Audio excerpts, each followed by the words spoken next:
Hey everybody, it's Mr. P. I'm here with Mr. Elmuccio.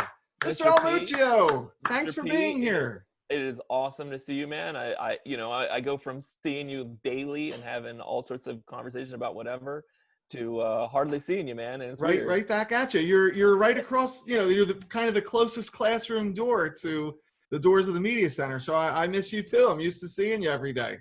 Yeah. This has been this has been interesting, but I'm glad we're able to do this and say hello. And actually, I've been able to do a lot of these type of calls with all sorts of people, some of which I haven't talked to in like ages, because Yeah, everybody's kind of hanging around, and so we're just like, hey, you want to get together and you're talk? you're So reconnecting with people. It's the silver lining of COVID-19.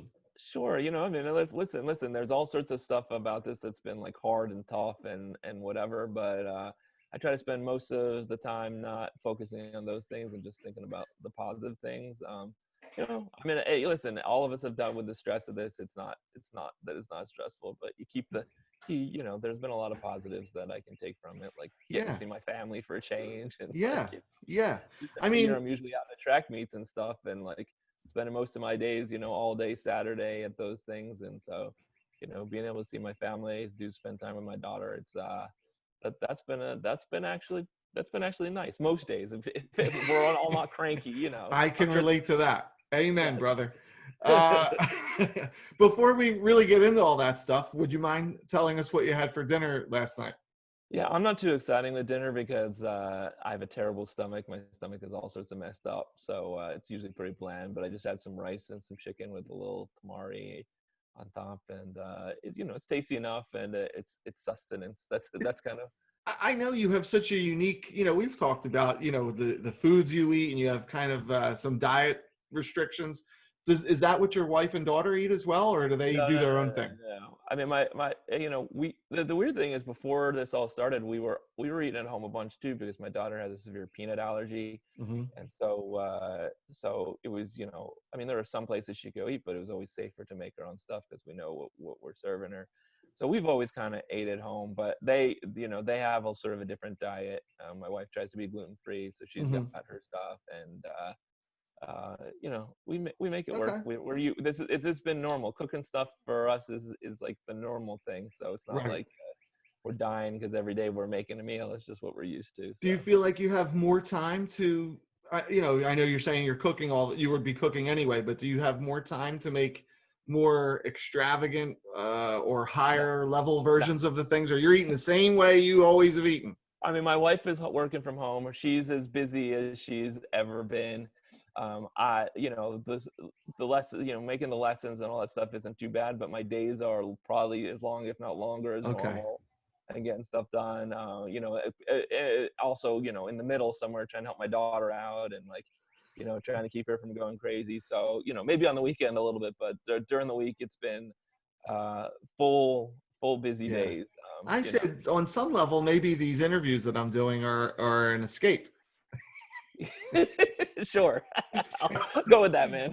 Some days, I'll just put the headphones on and like have a screenshot on the screen, and that's what I tell my children and wife. But secretly, I'm listening to heavy metal. Is that what you're doing? I thought you were Yeah. just talking to yourself, Basically, I am anyway, under the best of circumstances. Listen, do you want to know what I had? I'm just throwing that out there. It's up to No, you. I always want to know what you had. I'm sure you had I some. had we ordered out from Dia de los Burritos. We got a burrito, And and that's a place in Pitman. See, I don't live in Pitman, so like I think everybody right, knows these places. It's probably normal for everybody to hear that, but for me, it's like yeah, that's a place in town, right? it's become a local favorite of residents and beyond. They make tremendous Mexican food, mainly burritos and tacos and kind of simple dishes, but they are just filling and fantastic. And it's good stuff. See, Yeah, it's I funny really enjoy because it. I grew up in Colorado, and Mexican food, Tex-Mex and stuff is the norm. It's like been there forever. It's Yeah, really good. When I first moved to New Jersey, man, Mexican food was rough. yeah. It was It, it it's just funny. we actually we went once to a place opened in the town. I lived up in North Jersey, and a place opened up, and everyone's excited because there's a Mexican place. And I don't know why they called it a Mexican place because I mean it had chips and all that stuff, but I guess they didn't have salsa or something, so Okay. they mixed like ketchup and like cocktail sauce or Oh, something weird together. and our server, we like looked at him and we're like, what is this place? He's like, I'm from Texas. I just work here, man. Yeah, don't hold it against it me. was it was it Yeah. was it was different, but it's well, I think of Chipotle that started in Colorado and came out here. There Oh, are I more didn't know that. places that are solid Yeah. solid Mexican places that you can count on. It's funny. I was just going to say, we argue sometimes with the kids because my wife and I love Dia de los Burritos, but my kids, the younger kids, when we get them tacos and they see them, they don't understand why they're not Taco Bell tacos, because that's what they're used to. That's kind of what, see, so I grew up in And Colorado. it's Pizza, like, come on, this stinks. You don't even know what you're missing. no, that was what pizza was like for me, because growing up, there was no pizza place that wasn't Pizza Hut or Domino's. That was Right. it, man. Maybe Little Caesars. And Right. so I grew up with like Pizza Hut. That was real pizza. And then some like, some New York style pizza places started coming in, and my parents were so excited because they were from Brooklyn, and They knew what pizza was supposed to be. And they're like, this is what it's supposed to be. And my sister and I were just like, what is this thin crust stuff? Like, what is it? How come there's no cheese in the crust? Yeah. I hear you. Again, I can relate. I think sometimes my kids would prefer all of those things over the more authentic versions. It's heartbreaking, really. Yeah, So talk to us about how life's going. Like, what are you doing out there, and how are you keeping yourself sane? Sane. Well, it's assuming that I am keeping myself sane. Yeah, I know that's a leap. I mean, I told you I'm busy a lot of the days, so getting work done has kept me sane. Doing a lot of stuff with my daughter. She now is obsessed with just going outside and playing basketball. I think that's just her thing to do. How old is she again? She's 9. She's 9. Okay. Yeah. So she is definitely like a body who just needs to keep moving. As a matter of fact, I think her gym teacher sent them an optional thing where they could train to run a 5K, but she started it one of the days it was raining. So all of a sudden she's running back and forth in the house, and it's not the biggest place in the world. And I'm like, what are you doing? She's like, I'm training for a 5K, Dad. And it's going. That's a lot of laps around the living room. I was like, go for it, kid. Yeah. Do it. It's all good. I said, my Shark Tank idea during this whole, quarantine type thing is they should have invented a human-sized hamster wheel for children. I mean, it'd be a bestseller. I'd buy one. Like sort of a glorified treadmill. I feel like they have something. They have to have something. Somebody has done something like that. Yeah, we could come up with this just to burn energy. Yeah, I mean, it's been lots of little stuff that I've been doing. I've been doing stuff for my charity groups that I'm a part of, and I've been playing a little bit here and there around. Playing music? Well, listening to music more than I normally do, so that's good. I haven't been playing any music, but okay. I've been helping make videos. I actually just ordered a new Mac that hopefully arrives, so I can start doing some more. I want to teach my daughter how to do more editing stuff, and she's been interested in that stuff. She loves to act, and so do some video stuff, some music stuff with her. That's great.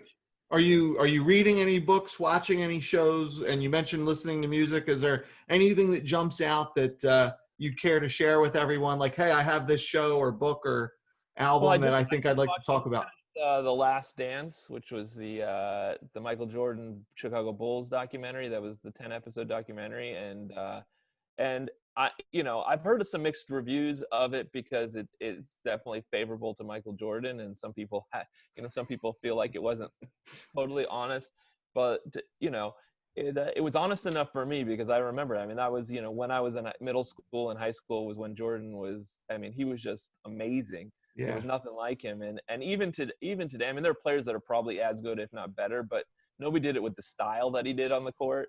Yeah. He just was, sometimes I think he made it harder than it needed to be just to make these amazing shots. And yeah. Nobody was more clutch than he was in big games, and at least, from my perspective. So it was really cool to watch and go through, see those times. And I'm a couple episodes back, but the thing I keep saying about that Jordan doc, and the thing that I remember now that I'm a little bit older, same thing, we're about the same age, looking back on those days, was he was so far ahead of the next best player. He was in another planet.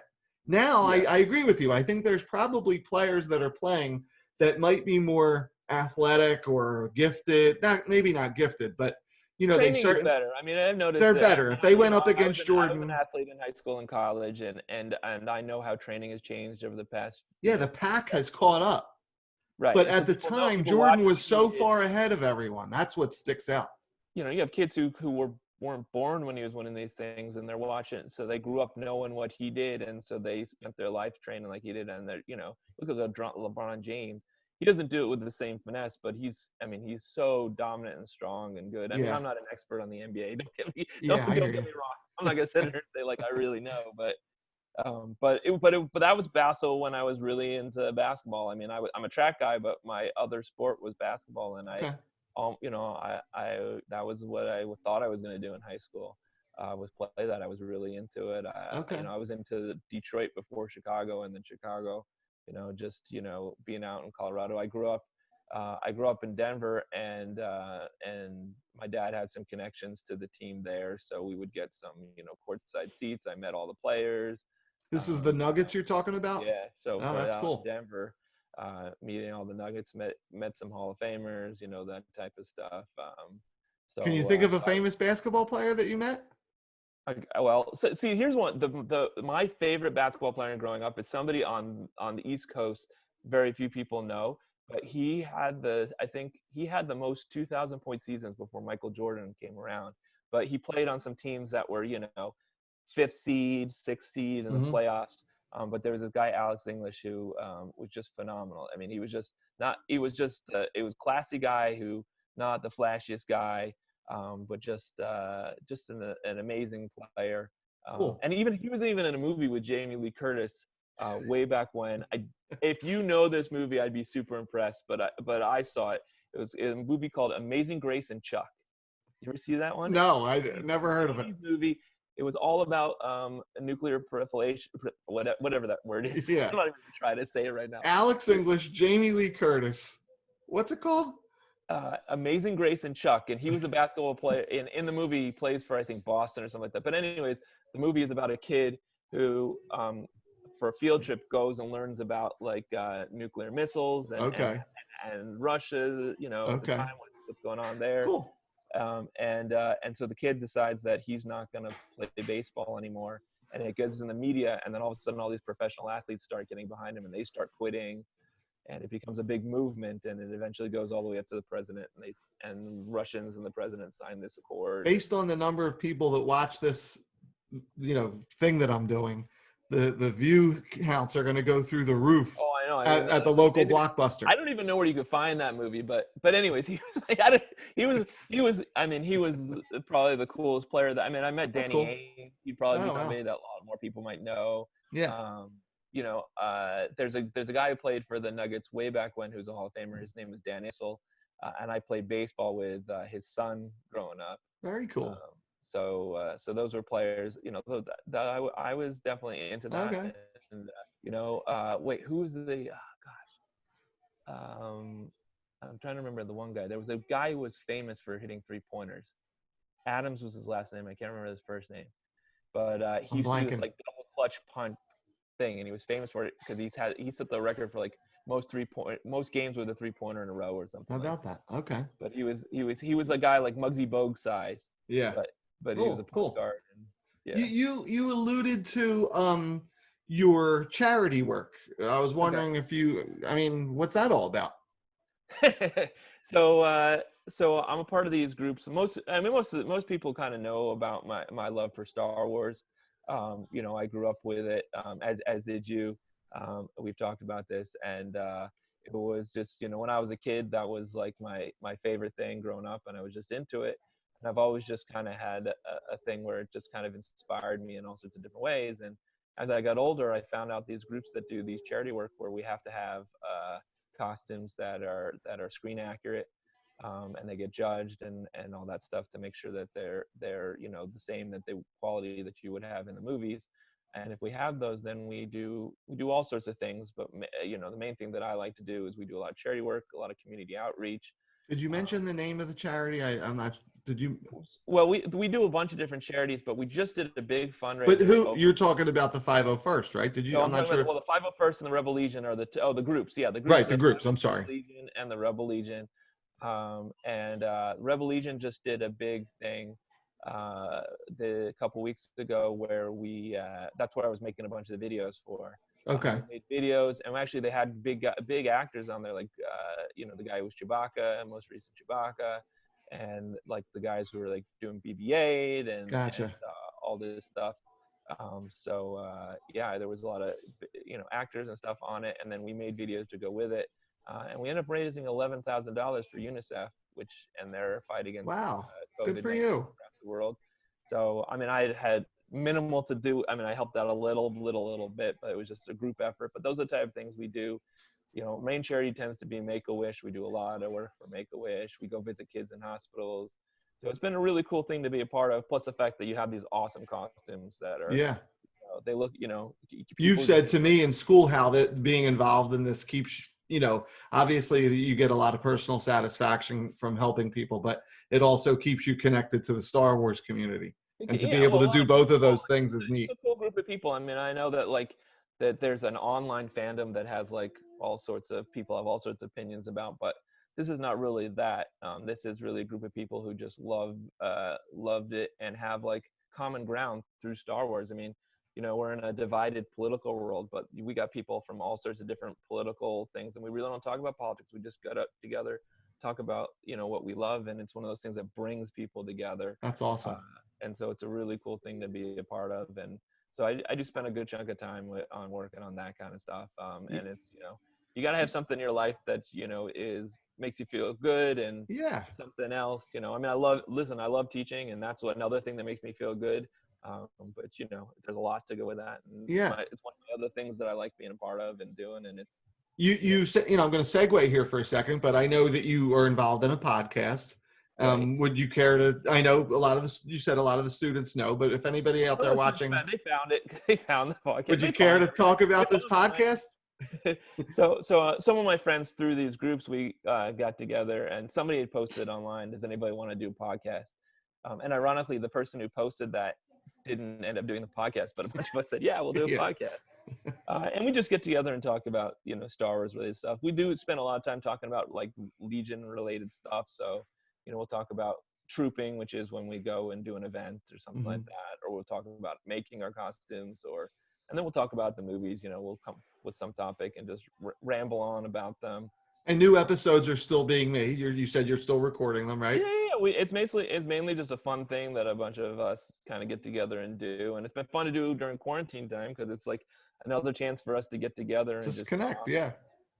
So what's the name of the podcast for people that don't know? Yeah, it's called Voice of the Wills, which is sort of a deep cut into knowing Star Wars in terms of a name. But it makes sense if you understand it with all that. I'm not going to go into it.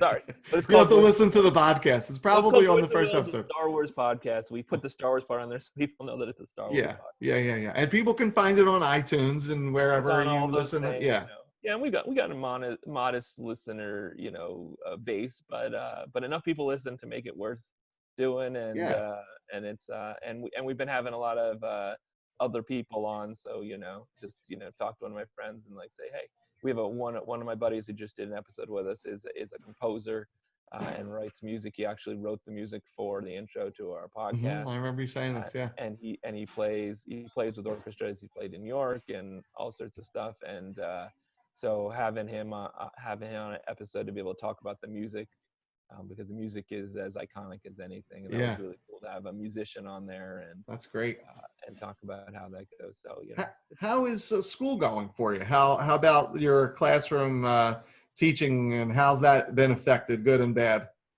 I mean, it's hard to say completely because we don't have as much interaction with students as we need to really, a big part of why we have kids in the class is that interaction is an important part of teaching and learning. Right.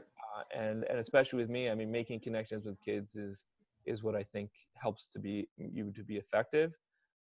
So that's missing, but you know, kids are getting their work done for the most part. I mean, I shouldn't say that. There's definitely a bunch of kids who, if you're watching this, go stop and go do your work because it needs Yeah, to get right, right. done. I But don't think we have to worry about that.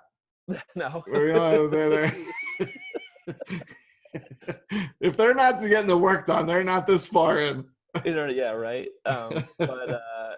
But yeah, no, I mean, it's been interesting. You know, it's been a lot of work. It has been. I mean, I don't know what it is for other teachers, but you know, I've been trying to record lessons for students. Mm-hmm. You know, because it's hard to learn math when I'm just like, go do this or Yeah. whatever. You know, it's like you got to explain it. I don't know if you saw, I interviewed Stacy, Yeah. Miss Sal, and Yeah. that was one of the questions I asked her was, you know, math is one of those subjects where you have to kind of have facial recognition or, you know, body language to grasp student understanding.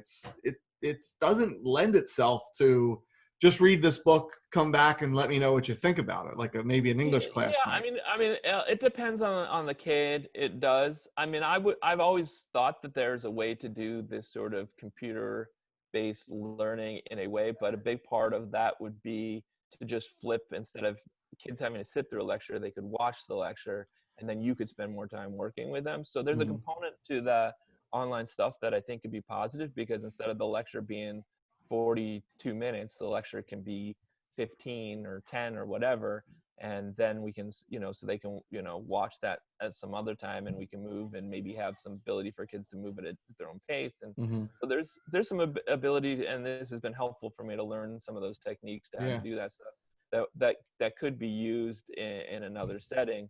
But there's so much more to teaching than just delivering content.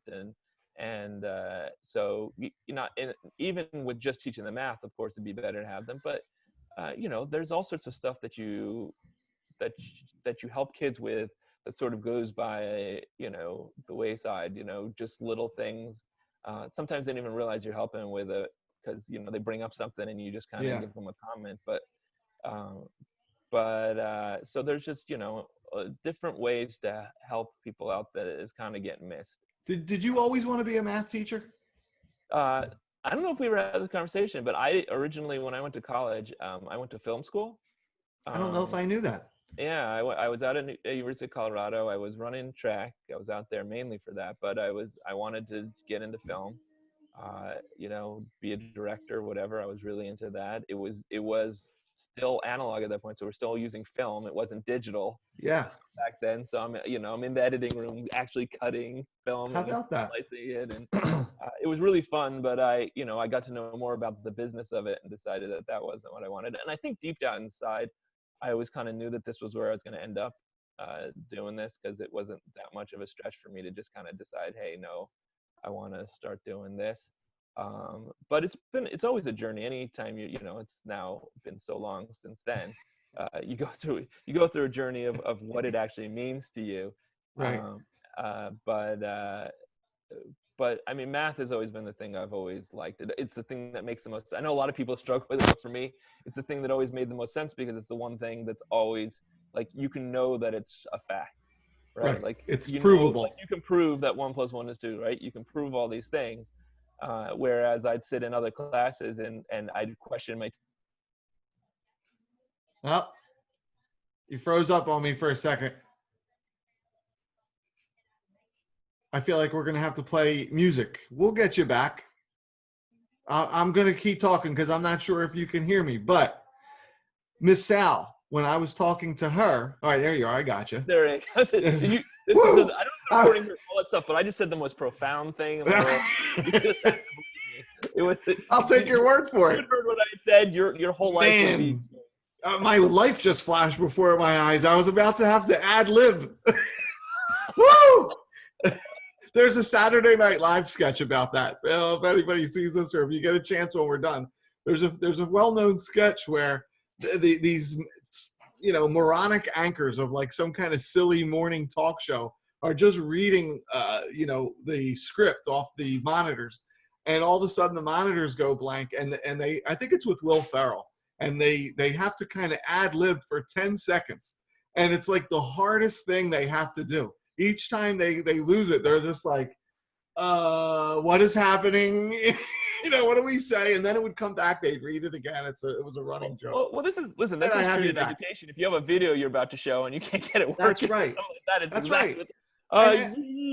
And I said, I think it's important to leave this stuff in. We deal with the same technology issues that everybody else does. We're human. It's all good. Yeah. No, it's been. I mean, from that perspective, there's been some issues, but from my end, it's been okay. And the students are so used to this stuff for the most part. Yeah. That like they're like, why did you do this? I'm like, do what? I don't know what you're talking about. Yeah, we're all figuring it out. It'll be fine. I'm going to bring it to the physical aspect of our school for a hot second. What would you say is like one of the best things about Pitman High School or working at Pitman High School? It's the same thing as with anything. It's the people that you're working with. I mean, it's the teachers work together nicely. I love working with students and getting to know them, and a lot of them it's over a course of 4 years, and it's a big experience. I mean, that's been one of the weirdest things for me. I'm talking to some of the runners in particular. Some of them will run 3 seasons for me. I literally see them every day for the whole school year.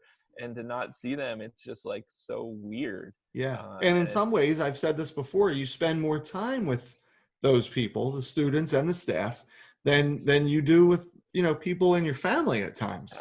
Absolutely. I mean, when you're you coach too. When you're coaching, it's absolutely true. I mean, and maybe not literally, but it's close. And you're with some of the students in particular. You're with them just so much. Your relationship with them sort of changes, and a lot of times it depending upon the kids, if you've spent every day with them for 4 years, some of the conversations get a little closer to maybe like a father-daughter, father-son type thing, because you've seen them so much and you know them so well that it's just like, why'd you make that face? I don't know what face you're talking about. Why is Yes. There's levels. I miss them all tremendously. It's the one thing that I can say. I miss everybody quite a bit. I found it interesting that in the course of doing these interviews, again, I don't mean to keep bringing that back, but we can figure out ways to handle the learning, right? The curriculum. You've done, I'm sure, a fantastic job of delivering the content to the kids, so they have that. Whether they are successful at it is another story, but it's been given to them.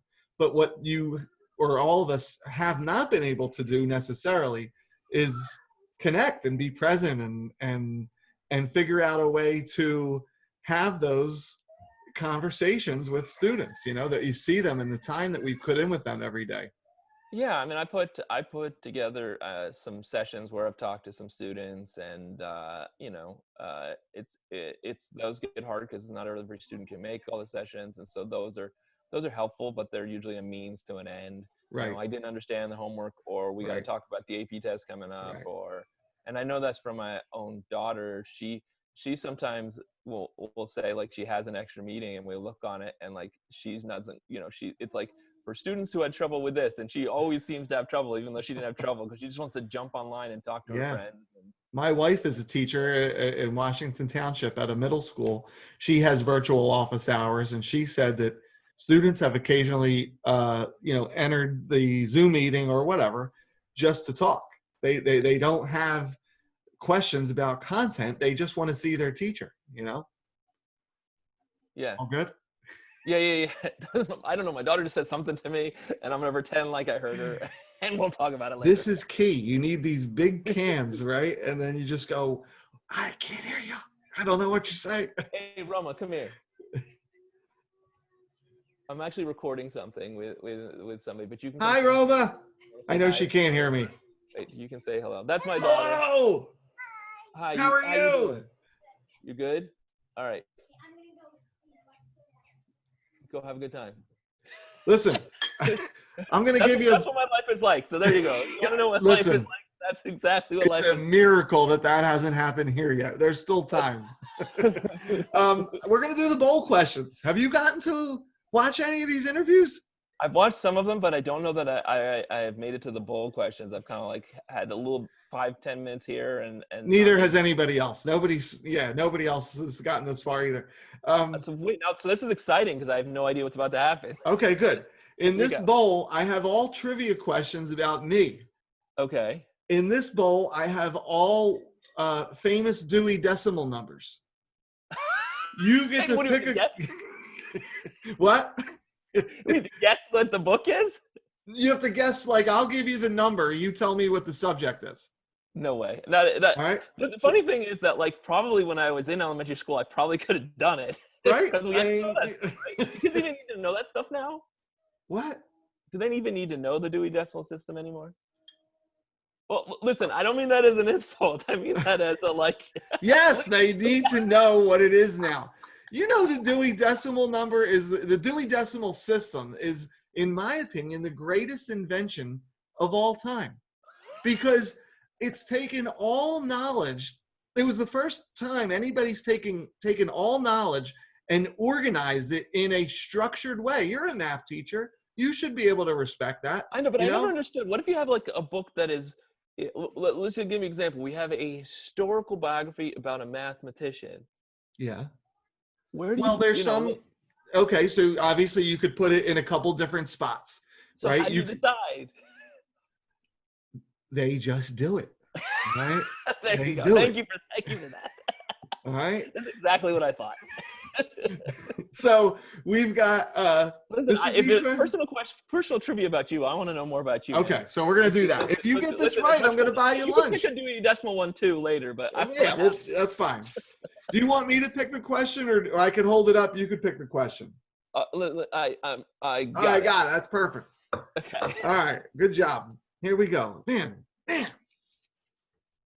All right. This is a tough one. Okay. Other than Ocean City, what is my favorite town at the Jersey Shore? I'm gonna randomly name a town. Yeah, I mean this. Avalon.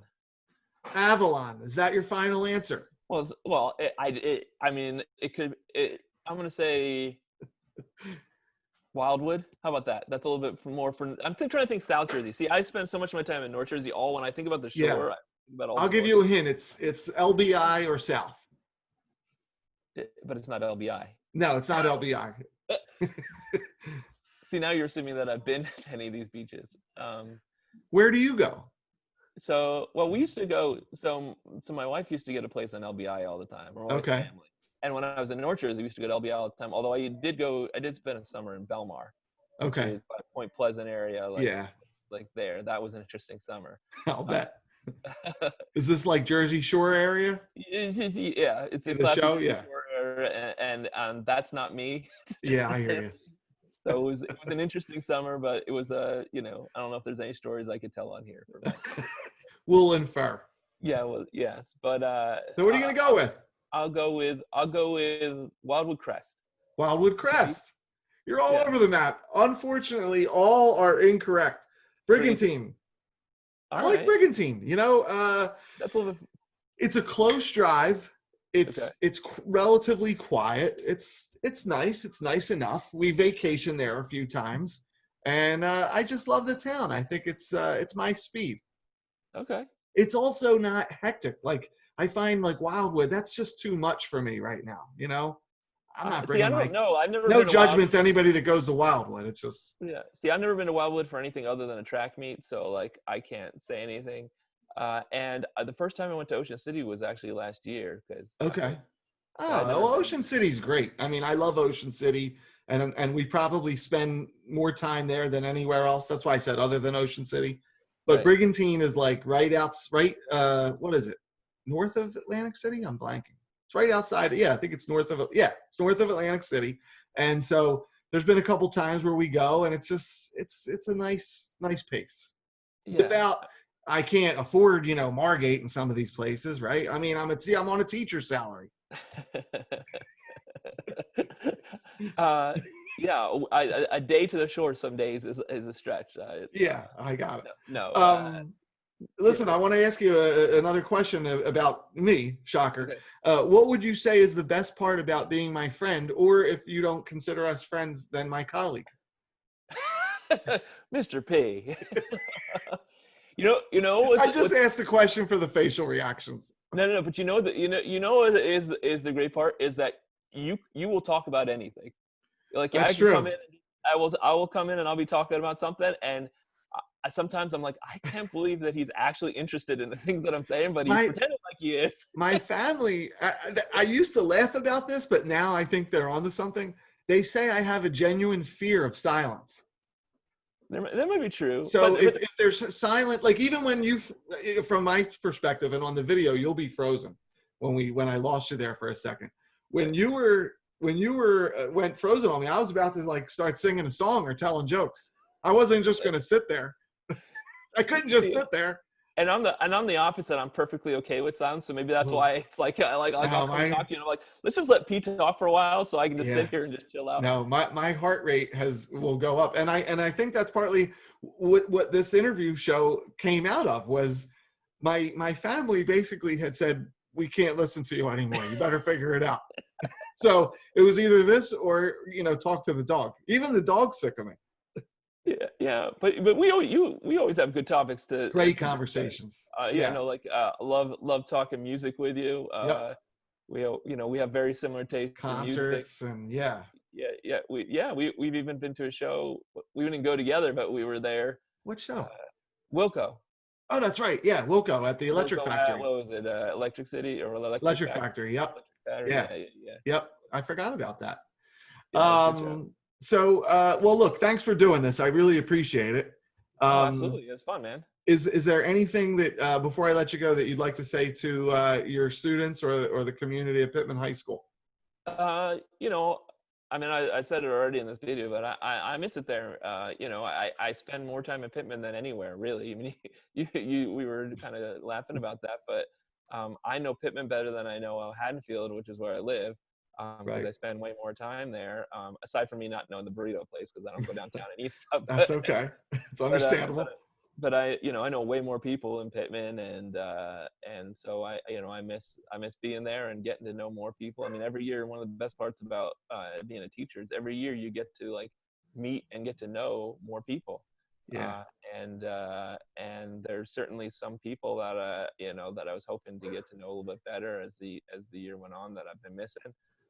So I miss everybody, and I hopefully we can safely get back together. I don't know what that's going to look like. I don't know that anybody really does. But I miss everybody, and I hope everybody's safe and taking care of themselves both physically and mentally, because I know that those things can be tricky.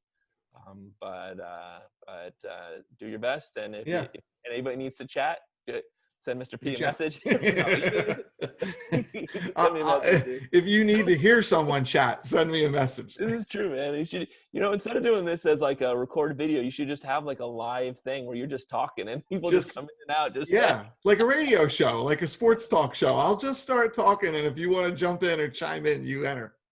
I actually kind of did that. So when we were doing the Revelthon thing where we were raising the money for UNICEF, I decided to host like a viewing session, and the Revelthon actually ended up being close to 20 hours long. Holy moly! And it started at noon, and at 10 p.m. that day, I had still had a Zoom session open, and people were coming in and out and talking. And I mean, at some point, I was like, all right, somebody else here be the host. I'm going to bed. I have to stand up. But it was fun to spend that day and to see people coming in and out. That was actually kind of cool, because it was all day. It was like people I hadn't seen in a while. Coming in and saying hello. So those type of things, find those. Everybody else, find those type of things to do. Yeah. Keep yourself going, sane. But I miss everybody quite a bit, and I can't wait to kind of be able to hang out and have these conversations more regularly with you, Mr. P. Thank you. Like I said, we used to do these all the time, and it's one of those things where it's just like even I've been texting you stuff and like little things, but it's not the same. It's not the It's same not the quality. same. Yeah, Yeah. I appreciate it, and I appreciate the texts, I think we're all finding our own ways to check in on each other, we talk about connection and staying connected, and I think that's important, and that's a good message to the kids that if they need that in some ways is as important as some of the things that they're probably getting out of their classes as well, as that emotional support and Yeah, especially the younger kids. connection. That's really what they're. Yeah. I said my Yes. daughter. I could teach her stuff. She could teach herself stuff, but she needs that social stuff. So we're Yeah, I just agree. so Well, listen, I monitor. appreciate you doing this. Yep, man. I'm gonna end this, but thanks so much, and we'll talk soon. Okay. All right, be All good, right. Mr. P. See you, Mr. Elmuccio. Thanks again. See ya.